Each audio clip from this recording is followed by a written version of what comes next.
So yun po yung sinabi ni Sara Duterte, ha, pinaimbestigahan daw niya.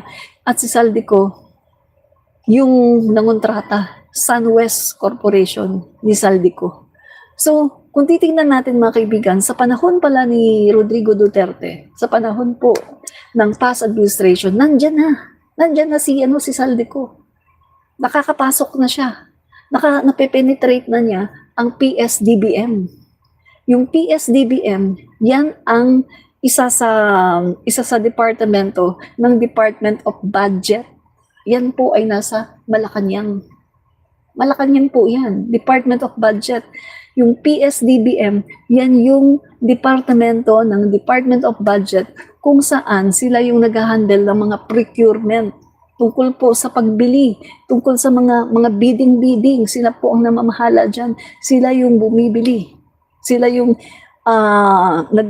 sila yung nagde-decide about bidding, kung sino yung papaboran nila. Yun po yun.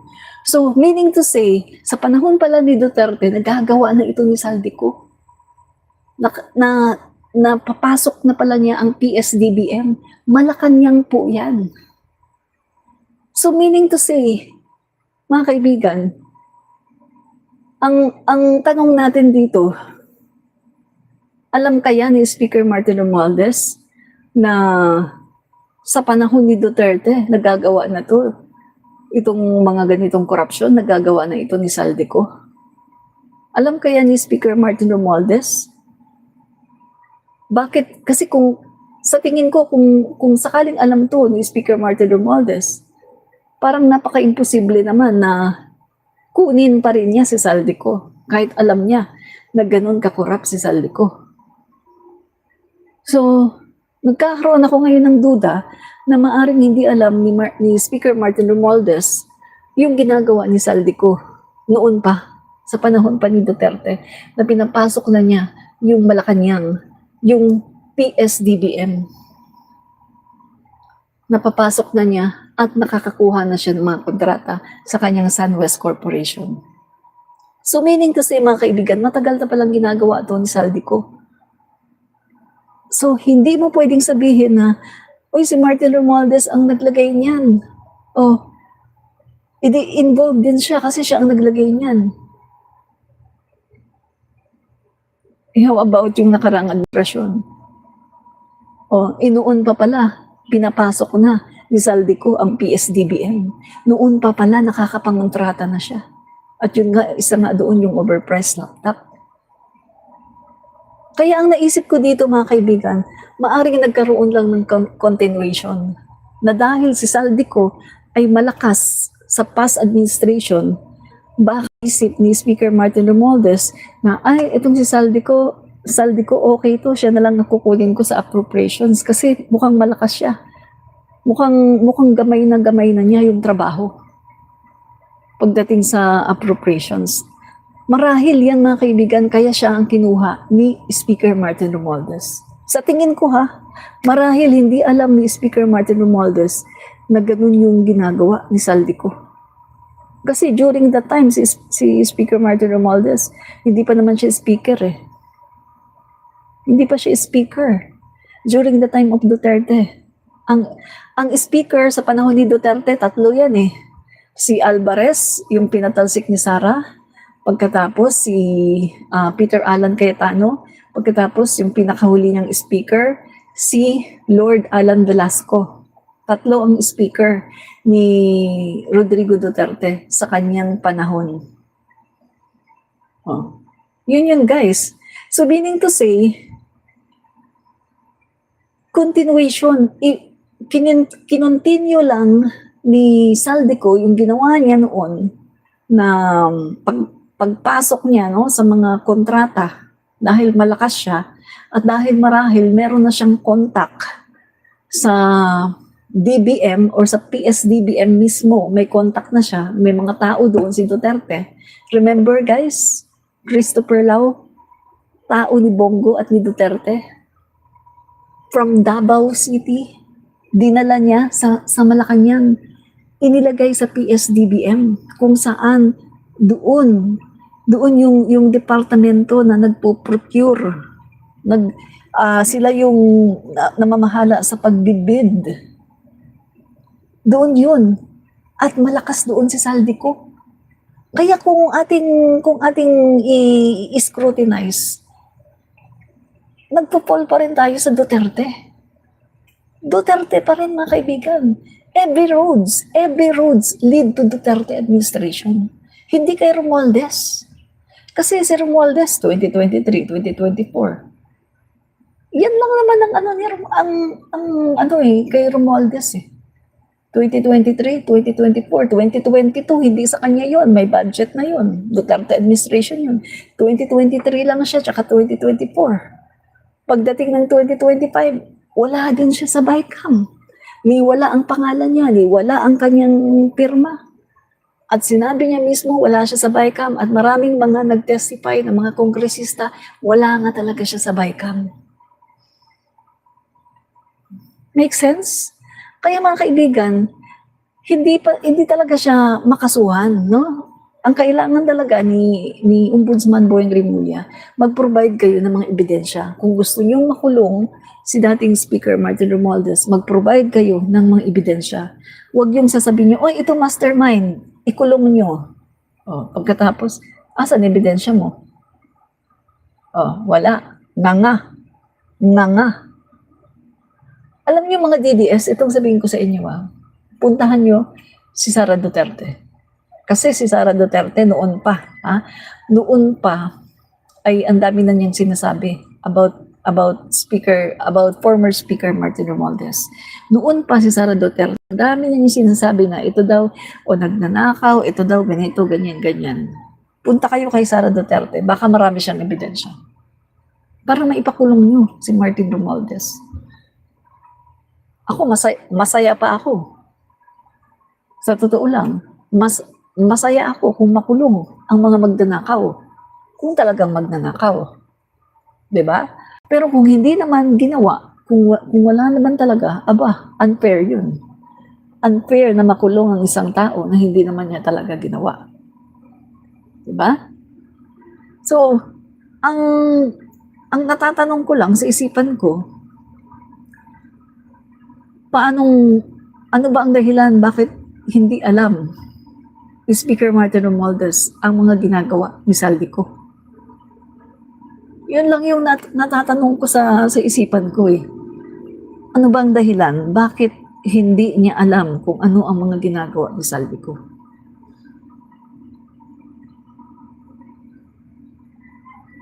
Pero nagkakaroon din ako ng answer sa question ko. Gusto ko i-share ko sa inyo kung anong answer ko, kung anong sagot ko doon sa aking sariling tanong. Marahil, si Speaker Martin Romualdez, pinapaubaya niya sa iba-ibang mga committee yung kanilang trabaho. Marahil si Speaker Martin Romualdez, binibigyan niya ng free will ang bawat committee sa Kongreso. Kasi mga kaibigan, ang Kongreso may kanya-kanyang committee. At sa bawat committee na yan, may mga leader. At yan nga, si Saldico, siya yung nasa committee ng appropriations. So siya yung leader dyan. Kumbaga siya yung responsible dyan, siya yung nakakaalam dyan. Meron ding committee about, yung sa mga Quadcom, sa mga pag-iimbestiga, no? Iba-ibang committee yan eh. Peace and Order, merong iba-ibang committee. Meron namang committee about tungkol sa mga food security, no? Meron naman sa justice, iba-ibang committee. Kumbaga. So marahil si Speaker Martin Romualdez ay nagkaroon ng too much trust. Sobrang tiwala. Marahil ito, kung meron mang magiging kasalanan dito, si dating Speaker Martin Romualdez ay yung kanyang sobrang tiwala doon sa mga tao na inilagay. Doon sa mga tao, sa mga chairman ng bawat committee, maaring ang naging kasalanan ni Speaker Martin Romualdez ay ang sobrang tiwala at hindi na niya marahil in-scrutinize at inalam kung ano-ano ba ang ginagawa ng mga ito. lalong-lalo na si Saldico. So kung merong magiging kasalanan si Speaker Martin Romualdez dyan, ay too much trust. Masyado siyang nagtiwala. Sasabihin ng iba, negligence. Okay, sabihin na natin negligence. Na-neglect niya. Na-neglect niya yung pag-overseer, pagtingin, pag-check kung ano nang nangyari dyan. Sabihin na natin negligence. Pero, yung negligence ba, makakasuhan ka ba yan? Dahil mapapakulong ka ba dahil sa negligence? Wala, di ba? Correct me if I'm wrong, pero parang wala akong nakita sa batas na naipakulong ang isang tao dahil sa negligence. Walang ganun. Kung gusto niyo talagang maipakulong si dating Speaker Martin Romualdez, kailangan i-involve niyo siya sa krimen. Directly sa krimen. O kung hindi man directly, at least yung siya ang nag-utos. Kung hindi man siya diretsa na talagang yung gaarapalan na ng hingi, at least man lang may establish nyo na siya yung nag-utos kay Saldico para talagang makasuhan siya.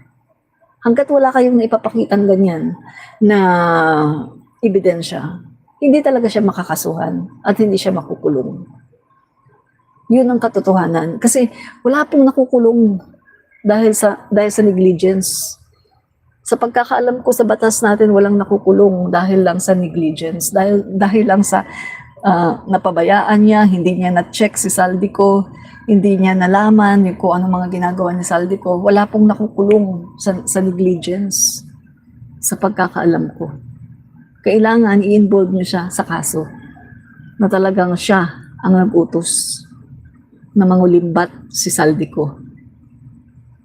Kasi parang katulad din yan sa bawa, si Duterte. Oh.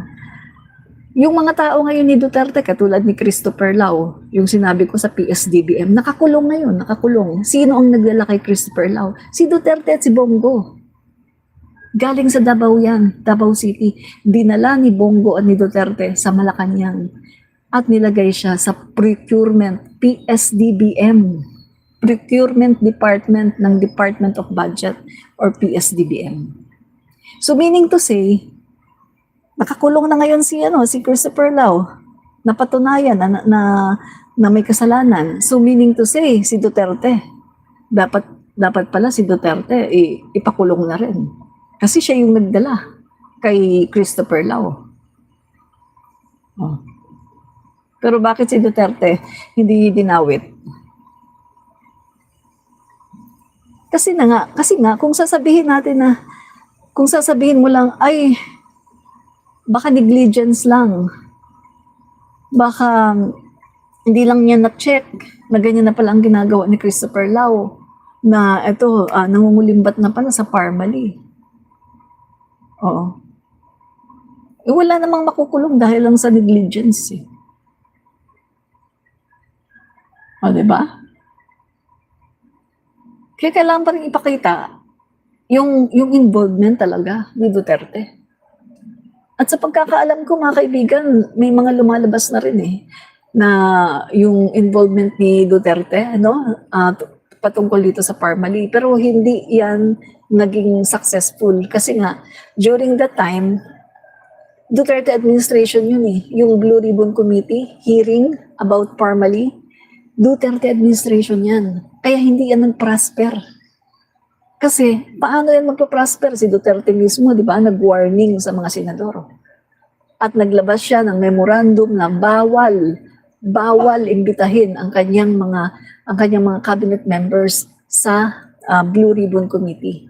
Bawal imbitahin ng mga senador. Nagalit siya sa mga senador. Galit na galit siya kina Gordon, kina Manny Pacquiao. Di ba? So, hindi po nag-prosper about Parmali. Hindi nag-prosper yung mga kaso na in-scrutinize, na isinasampa. Sana, hindi nagpa-prosper. Dahil kahit sa ombudsman, sino yung ombudsman? Martires. Wala talagang magpa-prosper doon. At si Martires pa, gumawa ng panibagong rules, no? Na ang SALN hindi na pwedeng ipakita. Hindi pwedeng ipakita ang SALN ng presidente, ng vice president, at ng matataas na opisyalis ng gobyerno. Hindi pwedeng ipakita ang SALN. Under Martires yan, Martires leadership as ombudsman. At gumawa pa siya ng